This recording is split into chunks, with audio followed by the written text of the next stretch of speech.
Really, as if you think this video requires an introduction. Okay, this is the NEUMANN U87ai, and it's literally the most sought-after microphone for studios. But why? And do you think it's the best microphone ever? Well, stay tuned. Let's find out together. This wasn't Neumann's first mic, but it might just be their best. The U87 originally was introduced to kind of replace the U67. Now, the U67 stuck around for a few years after, but for the most part, the U87 was a welcome upgrade to the U67 in several different ways. You see, the U67 itself was a beast and beloved by many, but this new FET technology made the U87 cheaper, less noisy, and it didn't need a power supply, it just needed phantom. But outside of the circuitry, everything else had stayed the same. That K67 capsule, which by the way, as we'll see in a bit with the comparisons, there have been many that have tried to replicate it. But none will ever truly achieve what Neumann was able to do with it. Around 1970, this mic became synonymous with the recording industry. It was industry standard, and if the studio was considered to be successful, it needed to have at least one of these or more to get artists in the door. And the biggest selling feature for this mic was just that, well, it did everything. None of this mic for vocals and other for instruments garbage. This thing could mic a garbage disposal. It would probably sound pretty good too. Most music from the 70s and 80s was recorded on this thing. Well, we use the term legendary sparingly in the audio industry, mostly Shure-based when it comes to microphones. This is the granddaddy of all legendary microphones. Okay, I know I'm going to hear it from a few people. The U87 is so much better than the U87ai. It just sounds better. Well, there is a difference in the sound, but that isn't the whole story. Most professionals who aren't on Gear Sluts or who may actually have an impartial opinion have brought up an interesting point. One of the things is that the original U87 is generally darker sounding and perhaps a bit warmer. Some do like to point out that most studios had years of smoke in them. Literally people smoking in front of the microphones. Go ahead, smell the microphone, tell me what you think. It smells good, right? It was a thing, and it would perfectly explain the differences. But I don't know about you. I would rather not have that on my mic. I mean, it is a Neumann. It's built like a tank, but you should probably not be rough with it because it's a month's salary for a decent career. I'm not even going to press on the grill because Dylan probably doesn't want to see me do that. Now, the iconic shock mount is also very sturdy, and those rubbers are of course replaceable. By the way, quick tip. The rubbers on those shock mounts like this one degrade from the oils off your fingers, so if you don't want them to decay super quick, well, don't grab your mic by the rubbers. And here we get to prove that the specs are not the most important thing on a microphone. This is a condenser microphone with the cardioid, omni, and figure 8 polar patterns. It's 20 Hz to 20 kHz. It has an SPL of 117 dB or 127 dB with the pad enabled. Signal to noise ratio is 82 dB, that's 79 dB with Omni, and 80 dB with figure 8. It has a self noise of 12 dB on cardioid, 15 dB on Omni, and 14 dB on figure 8. And it has that 10 dB pad as well as a low cut filter, which kicks in at 1K. Now let's do some tests on the NEUMANN U87ai. If you are Dylan, I apologize. I will be gentle. This is the off-axis rejection of the NEUMANN U87ai. Here I'm speaking about 5 inches off the front of the capsule. Now I'm speaking about 5 inches off to the side of the capsule. And now I'm speaking about 5 inches off from the rear of the capsule.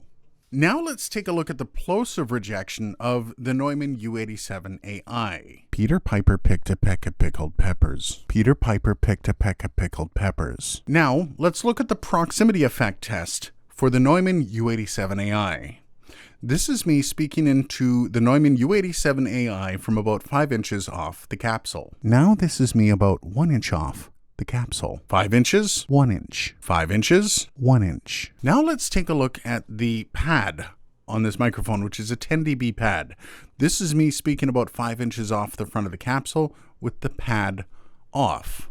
Now I'm speaking about 5 inches away from the front of the microphone with the pad on. Pad off, pad on. Now I'm speaking into the front of the microphone with the low cut filter disengaged. Now this is the NEUMANN U87ai with the low cut filter actually engaged. Low cut filter disengaged, low cut filter engaged. Now let's take a look at the polar patterns on the NEUMANN U87ai.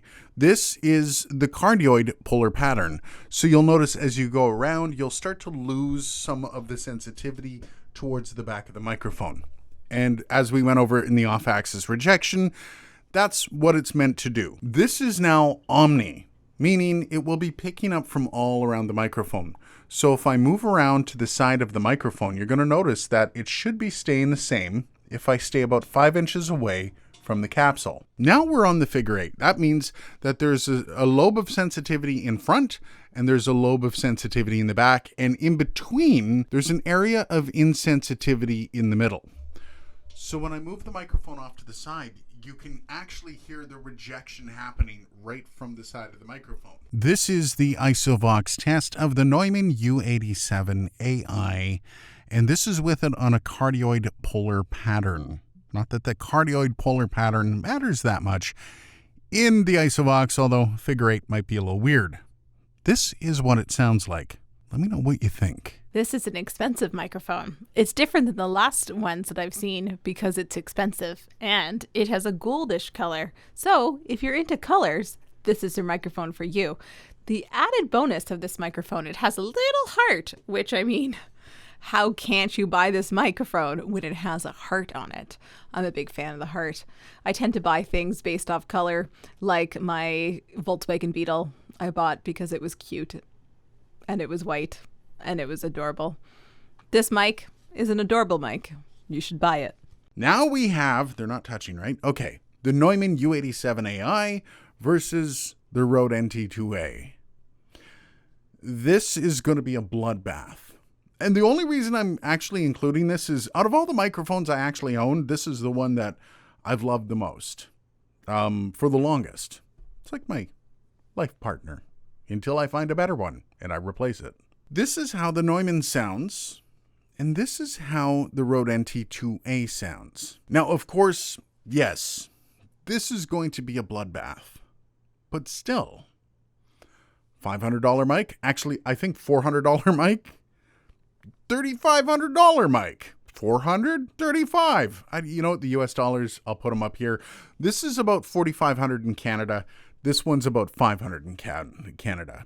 1/10 the price, give or take. Now we have the TechZone Audio Products Stellar X2 versus the NEUMANN U87ai. Now, one of the reasons I was really looking forward to doing this test is because the Stellar X2 actually markets itself as having a K67 style capsule to it, which means that it is supposed to be a knockoff of the U87ai.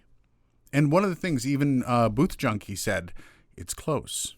So this is now the U87ai versus the TechZone Audio Products Stellar X2. What do you think? Which one do you like? I mean, when looking at this microphone, I feel like I should just, of course I like it. It's a NEUMANN U87ai. I mean, are you actually tuning in to hear me rail against why I don't like this microphone? Of course it's a good mic. Now, there is a bit of negativity. For one, this mic sounds fantastic on mostly everyone. It's basically flat with a slight boost in the presence. I mean, how bad does your voice have to be to not be cradled with this thing?